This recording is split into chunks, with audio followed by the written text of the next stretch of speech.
तर विद्यार्थ्यांना एका स्पेशल आणि फ्रेश या सुपर क्लासमध्ये आपले सर्वांचेच रोजच्यासारखेच मनापासून स्वागत आहे।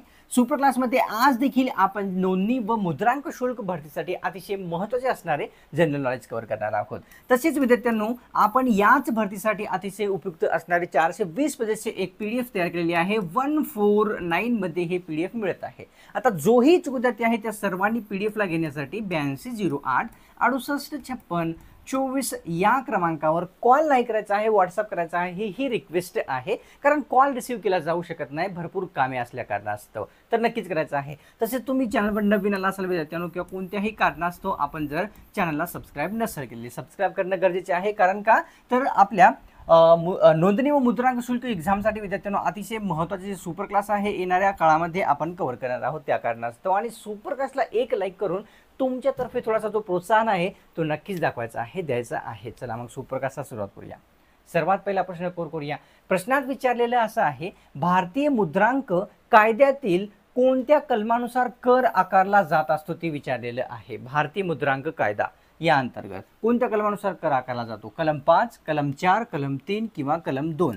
तर कलम 3 नुसार जे आहे या ठिकाणी कर आकारण्यात येत असतो, हे आपल्या सर्वांना लक्षात येते। प्रश्न दुसरा जर आपण पाहिला तर क्षेत्रफळाच्या दृष्टीने भारतातील दुसऱ्या क्रमांकाचे सर्वात छोटे राज्य विचारलेलं की कोणते आहे? पहिल्या क्रमांकाचे सर्वांनाच माहित असेल, पहिल्या क्रमांकाचं आहे विद्यार्थ्यांना या ठिकाणी गोवा हे राज्य आहे। ठीक आहे, तर दुसऱ्या क्रमांकाचे कोणते आहे? तर या ठिकाणी विचारलेलं आहे विद्यार्थ्यांनो की अच्छा चला आपण काही हरकत नाही, सिक्कीम राज्य विचारलेलं आहे की कितव्या क्रमांकाचे सर्वात छोटे राज्य आहे? पहिल्या, दुसऱ्या, तिसऱ्या किंवा चौथ्या? तर ऑप्शन्स क्रमांक विद्यार्थ्यांनो 2 योग्य आहेत। दुसऱ्या क्रमांकाचे सर्वात छोटे राज्य सिक्कीम हे भारतातील असलेले लक्षात येते।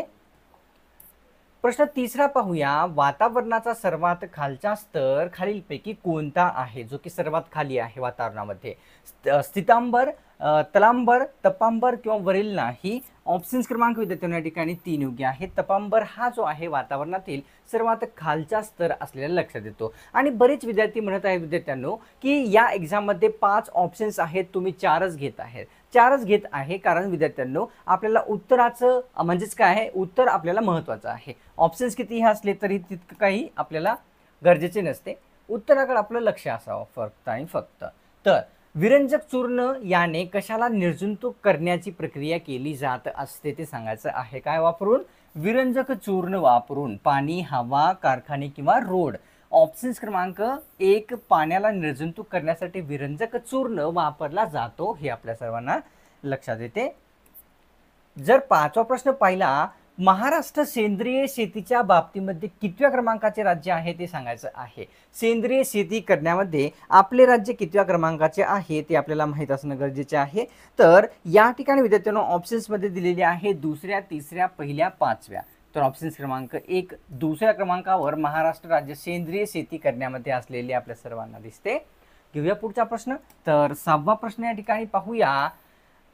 पाण्यात विरघळणारे खालीलपैकी जीवनसत्व कोणते आहे? जसे की मेदात विरघळणारे विद्यार्थ्यांनो बरेच जीवनसत्व आहेत, तसेच या ठिकाणी पाण्यात विरघळणारा कोणता आहे? ए जीवनसत्व, बी जीवनसत्व, सी जीवनसत्व किंवा डी? तर ऑप्शन्स क्रमांक काय योग्य आहे? 2 म्हणजेच बी जीवनसत्व जे आहे पाण्यात विरघळते शरीरामध्ये, हे आपल्या सर्वांना दिसते। प्रश्न 7वा। दुधातील पाण्याची क्षमता किंवा भेसळ ओळखणारे किंवा मोजणारे यंत्र खालीलपैकी कोणते आहे ते आपल्याला सांगायचं आहे, जे की पाण्याची भेसळ दुधामध्ये असली तर ओळखते? फोटोमीटर, हायग्रोमीटर, लॅक्टोमीटर किंवा वरील नाही? ऑप्शन्स क्रमांक 3 लॅक्टोमीटर हे जे यंत्र आहे विद्यार्थ्यांना दुधातील पाण्याची भेसळ ओळखते, हे लक्षात येते। 8व्या प्रश्नात असं विचारलेलं की राज्यघटनेतील 360 ही कलम कोणत्या आणीबाणीशी संबंधित आहेत? आणीबाणी 3 असतात, सर्वांनाच माहीत आहे विद्यार्थ्यांनो। तर 360 या कलमामध्ये कोणती आणीबाणी आहे हे आपल्याला विचारलेलं आहे। आर्थिक आणीबाणी, राष्ट्रीय आणीबाणी, राज्य किंवा वरील नाही? ऑप्शन्स क्रमांक या ठिकाणी 1 म्हणजेच आर्थिक आणीबाणी राज्यघटनेतील कलम 360 मध्ये नमूद आहे, हे आपल्या सर्वांना लक्षात येते। प्रश्न 9वा। अमोनिया वायू तयार करण्यासाठी कशाचा उपयोग केला जात असतो ते सांगायचं आहे। अमोनिया वायू तयार करण्यासाठी ऑप्शन्समध्ये दिलेले आहे producer gas, water gas, oil gas किंवा वरील सर्व? ऑप्शन्स क्रमांक 1 प्रोड्युसर गॅसचा उपयोग अमोनिया वायू तयार करण्यासाठी केला जात असतो। घेऊया प्रश्न या ठिकाणी 10व्या क्रमांकाचा। सैनिकी पेशी खालीलपैकी कोणत्या पेशीला म्हणतात? शरीरातील सैनिकी पेशी कोणत्या आहेत? सिंपलचा प्रश्न आहे, तुम्हाला सांगायचं आहे. उत्तर ऑप्शन्समध्ये दिलेले आहे. या ठिकाणी लाल पेशी, पांढऱ्या पेशी किंवा तांबड्या पेशी किंवा हे आपण हिरव्या पेशी म्हणू शकतो. ऑप्शन्स क्रमांक विद्यार्थ्यांना 2 या ठिकाणी योग्य आहे. पांढऱ्या पेशीला शरीरामध्ये सैनिकी पेशी म्हटले जात असतात. का तर हे रोग प्रतिकारक जे पेशी असतात ते असतात विद्यार्थ्यांनो, आपल्याला हे लक्षात येते. प्रश्न 11वा कव्हर करूया. राष्ट्रीय काँग्रेसच्या पहिल्या अधिवेशनामध्ये किती प्रतिनिधी हजर होते ते आपल्याला सांगायचं आहे. पहिल्या अधिवेशनामध्ये महत्त्वाचा प्रश्न आहे. किती होते? 72 प्रतिनिधी, 70, 85 किंवा 90? तर ऑप्शन क्रमांक 1 72 प्रतिनिधी राष्ट्रीय काँग्रेसच्या पहिल्या अधिवेशनाला हजर झालेले होते, हे आपल्याला लक्षात येते. तर प्रश्न 12वा असा आहे की गोव्याला कोणत्या वर्षी राज्य म्हणून मान्यता मिळालेली होती? राज्य म्हणून मान्यता कोणत्या वर्षी मिळाली आहे गोवा राज्याला? 1988, 1987, 1980 किंवा 88? ऑप्शन डबल झाला, माफ करा. 1987 या वर्षी गोवा या राज्याला जे आहे राज्य म्हणून मान्यता प्राप्त झालेली लक्षात येते. प्रश्न कोर करूया 13वा की कोणकोणत्या नद्या धुळे जिल्ह्यातून वाहणाऱ्या आहेत ते सांगायचं आहे, जे की धुळे जिल्ह्यातून वाहतात. स्पेशली अरुणावती, पांझरा, तापी किंवा वरीलपैकी सर्वच्या सर्व? तर ऑप्शन क्रमांक योग्य राहणार आहे 4, म्हणजे तापी, पांझरा तसेच अरुणावती. ह्या सर्व नद्या धुळे जिल्ह्यातून वाहतात, हे लक्षात येते.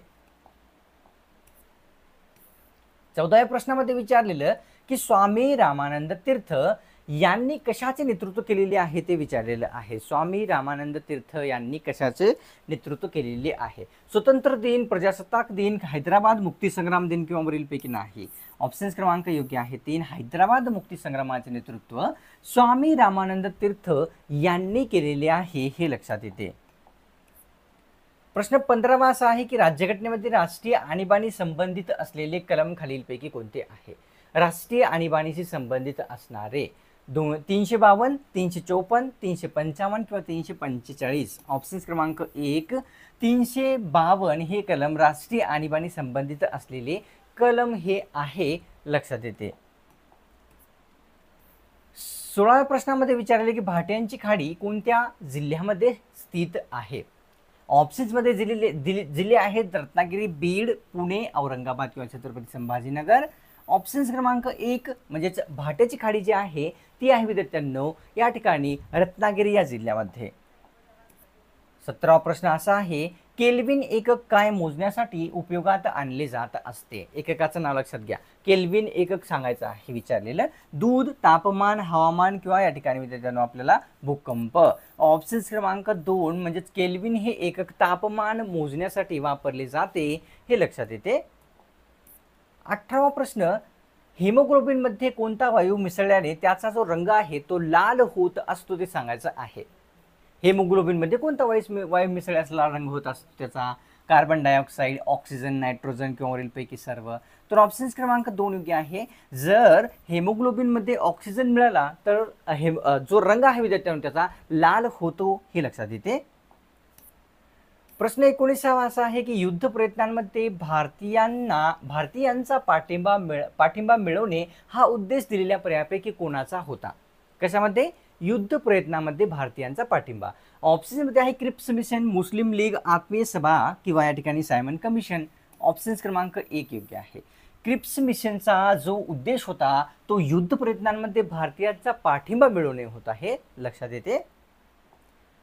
तर कव्हर करूया प्रश्न या ठिकाणी 20वा जो की आहे गीतांजली, चंद्रमुखी, चांदणी हे सर्व ग्रंथ खालीलपैकी कोणत्या व्यक्तींचे आहे? 3 ग्रंथ आहेत गीतांजली, चंद्रमुखी, चांदणी. रवींद्रनाथ टागोर, या ठिकाणी बंकिमचंद्र बॅनर्जी, विनोबा भावे किंवा महात्मा गांधी? ऑप्शन क्रमांक 1 रवींद्रनाथ टागोर यांचे गीतांजली, चंद्रमुखी, चांदणी हे ग्रंथ आहेत, हे आपल्या सर्वांना लक्षात घ्यायचे आहेत. कव्हर करूया प्रश्न 21वा जो की आहे इंग्रजी शिक्षणाची सुरुवात भारतामध्ये कोणत्या व्यक्तींनी केलेली होती, हे विचारलेलं आहे. इंग्रजी शिक्षणाची सुरुवात ऑप्शन्समध्ये दिलेली Lord Macaulay, Lord Dalhousie, Lord Ripon किंवा वॉरन हेस्टिंग? ऑप्शन क्रमांक 1 लॉर्ड मेकॉले यांनी भारतामध्ये इंग्रजी शिक्षणाची सुरुवात केलेली आहे, हे लक्षात येते. प्रश्न 22वा असा आहे भारतामध्ये कोणत्या राष्ट्रपतींना सर्वात प्रथम भारतरत्न देण्यात आलेला आहे ते सांगायचं आहे. कोणते राष्ट्रपती आहे ज्यांना भारतरत्न प्राप्त झालेला आहे? स्पेशली राष्ट्रपती यांना विचारलेलं. राजेंद्र प्रसाद, सर्वपल्ली राधाकृष्ण, जी बी कृपलानी किंवा प्रणव मुखर्जी. ऑप्शन्स क्रमांक 1 म्हणजेच राजेंद्र प्रसाद यांना राष्ट्रपती हे सर्वात पहिले ठरलेले आहेत ज्यांना भारतरत्न देण्यात आलेला आहे.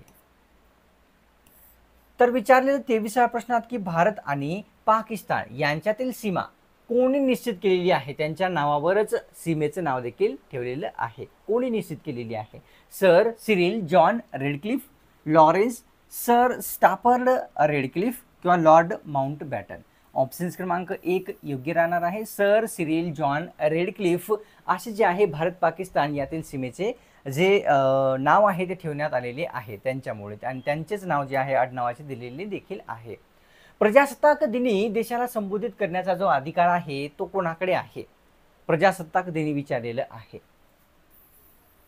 तर राष्ट्रपती, पंतप्रधान, राज्यपाल किंवा मुख्यमंत्री. ऑप्शन्स क्रमांक 1 म्हणजेच राष्ट्रपती यांच्याकडे प्रजासत्ताक दिन देशाला संबोधित करण्याचा जो अधिकार आहे तो संविधानाने दिलेला लक्षात येतो. 25व्या प्रश्नात विचारलेलं महाराष्ट्रामध्ये 54 किलोमीटर एवढी लांब नदी कोणती वाहते? स्पेशली 54 किलोमीटर विचारलेलं आहे. वाहणारी नदी कोणती आहे? दिलेल्या पर्यायापैकी गोदावरी, नर्मदा, भीमा किंवा या ठिकाणी भोगावती. ऑप्शन्स क्रमांक 2 योग्य आहे. नर्मदा ही नदी महाराष्ट्रामध्ये किती? तर 54 किलोमीटर वाहणारी लांब असलेली लक्षात येते. कव्हर करूया प्रश्न 26वा की मदर तेरेसा यांनी कोणत्या देशाचे नागरिकत्व स्वीकारलेले आहे ते विचारलेलं आहे. धर्माचे नाही, देशाचे नागरिकत्व सांगायचं आहे. श्रीलंका, भारत, पाकिस्तान किंवा या ठिकाणी नेपाळ. तर भारताचे नागरिकत्व कोणी? मदर तेरेसा यांनी स्वीकारलेले होते हे आपल्या सर्वांना दिसते. कव्हर करूया पुढचा प्रश्न. प्रश्न आहे 27वा की हिंदू कोड बिल या प्रस्तावामध्ये कोणत्या तत्वाचा समावेश होता ते सांगायचं आहे. हिंदू कोड बिल अतिशय महत्त्वाचा हा एक टॉपिक आहे किंवा विषय आहे. तर अस्पृश्यतेचे उच्चाटन करणे, स्त्री पुरुष समानता आणणे किंवा वारसा हक्काचे लाभ मिळणे किंवा वरीलपैकी सर्व. तर ऑप्शन्स क्रमांक 4 या ठिकाणी योग्य आहे. वारसा हक्का लाभ मिळवणे, स्त्री पुरुष समानता तसेच अस्पृश्यतेचे उच्चाटन हे सर्व जे तत्वांचा समावेश आहे हिंदू कोड बिल मध्ये होता. तर 28व्या प्रश्नात स्वातंत्र्य प्राप्तीपासून 2011ची जनगणना ही कितव्या क्रमांकाची होती ते सांगायचं आहे. स्वातंत्र्य प्राप्त जेव्हा झाले तेव्हापासून विचारलेलं आहे की 2011ची कोणती जनगणना होती, कितव्या क्रमांकाची होती? 5व्या, 7व्या, 4थ्या किंवा 3ऱ्या. तर ऑप्शन्स क्रमांक 2 7व्या क्रमांकाची 2011ची स्वातंत्र्य प्राप्तीच्या नंतरची जनगणना होती हे लक्षात येते. कव्हर करूया प्रश्न 29वा. महाराष्ट्रात सर्वात कमी साक्षरता दर असलेला जिल्हा कोणता आहे ते सांगायचं आहे, ज्यामध्ये साक्षरता दर सर्वात कमी आहे. ऑप्शन्समध्ये दिलेले नंदुरबार, सिंधुदुर्ग, अहमदनगर किंवा जालना. ऑप्शन्स क्रमांक 1 म्हणजेच नंदुरबार या जिल्ह्यामध्ये सर्वात कमी साक्षरता दर आहे हे लक्षात येते. प्रश्न 30वा की कृष्णा नदीची महाराष्ट्राबाहेरील उपनदी खालीलपैकी कोणती आहे? कृष्णा नदीची स्पेशली विचारलेली आहे की महाराष्ट्राबाहेरची कोणती आहे? तर ऑप्शन्समध्ये दिलेले आहे या ठिकाणी कावेरी, भीमा, कोयना किंवा रावी. तर ऑप्शन्स क्रमांक योग्य आहे या ठिकाणी 2 म्हणजेच भीमा नदी महाराष्ट्राबाहेरील कोणत्या नदीची? कृष्णा नदीची एक जी आहे उपनदी असलेली आपल्या सर्वांना लक्षात येते. लाईट थोडीशी येऊन गेल्या कारणास्तव डिजिटल बोर्ड बंद पडलेला आहे. तर या ठिकाणी विद्यार्थ्यांनो अतिशय महत्त्वाचे आपल्याला पुन्हा एकदा रिमाइंडर आहे. या ठिकाणी याच भरतीसाठी विद्यार्थ्यांनो अतिशय महत्त्वाचे असणारे किती 420 पेजेसची आपण एक PDF तयार केलेली आहे जी की आपल्याला 149 मध्ये मिळत आहे. इच्छुक विद्यार्थ्यांनी काय करायचं आहे? 82 आपल्या स्क्रीनवर जो नंबर दिसत आहे ना त्यावर आपल्याला व्हॉट्सअप करायचा आहे, कॉल नाही करायचा, व्हॉट्सअप करायचा आहे ही रिक्वेस्ट आहे. जो ही इच्छुक विद्यार्थी आहे ते सर्व नक्कीच करतील. लाजायचं नाही, मेसेज करायचा आहे आपल्याला इच्छुक असाल तर नक्कीच. आणि सुप्रकाशा सोडण्यापूर्वी या सुप्रकाशला एक लाईक करून तुमच्यातर्फे थोडंसं प्रोत्साहन पण नक्कीच द्यायचं आहे. तसेच विद्यार्थ्यांनो तुम्ही जर चॅनलवर नवीन असाल सबस्क्राईब करणं गरजेचे असते. जेव्हा तुम्ही सबस्क्राईब करसाल ना पुढची सुप्रकाश आपल्या चॅनलवर जेव्हा कधी अपलोड होईल ना त्याची जी नोटिफिकेशन आहे अपलोड करता तुमच्या स्मार्टफोनवर मोबाईलवर प्राप्त होऊन जाईल या कारणास्तव. चला मग भेटूया पुढच्या क्रमांकावर स्पेशल आणि फ्रेश सुपर क्लासमध्ये.